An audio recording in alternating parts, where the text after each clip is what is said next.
আনন্দের খেজুর খাচ্ছি। আমরা আনন্দের মিষ্টি খেজুর খাচ্ছি। এই খেজুরে কোনো মূল্য নেই, এটা অমূল্য খেজুর। বিকজ অফ এই জন্য স্বৈরাচার সরকারের কাছ থেকে আমরা মুক্তি পেলাম। এই উপলক্ষে আমরা খেজুর বিতরণ করলে খেজুরটা আমরা খেলাম, এটাতে আমরা অনেক সন্তুষ্টি, কিন্তু কার্যকর হলে আরো বেশি সন্তুষ্টি পাবো। ভাইয়া খেজুর কেন দিচ্ছেন? এই যে খেজুর কেন দিচ্ছেন? খুশি হয়ে শেখ হাসিনার রায়ের খুশিতে। আরে ভাই, একটা জালিম সরকারের আজকে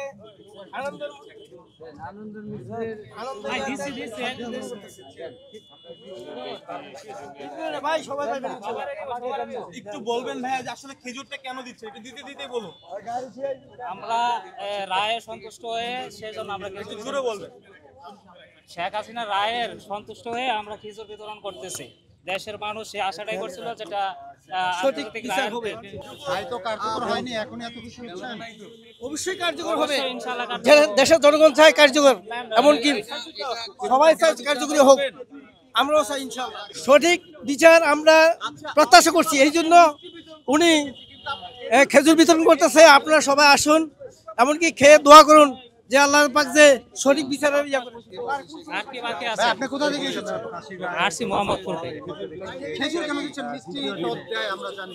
হ্যাঁ, সাধারণত সবাই মিষ্টি বিতরণ করে, আমরা অন্যভাবে আমরা খেজুরটাই বিতরণ করতেছি আর কি।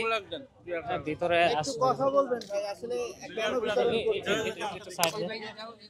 শেখ হাসিনার রায়ে খুশি হয়ে এখানে একজনকে আমরা দেখতে পাচ্ছি, তিনি খেজুর দিবেন। নিরপেক্ষ, সত্য প্রকাশে আপোষহীন।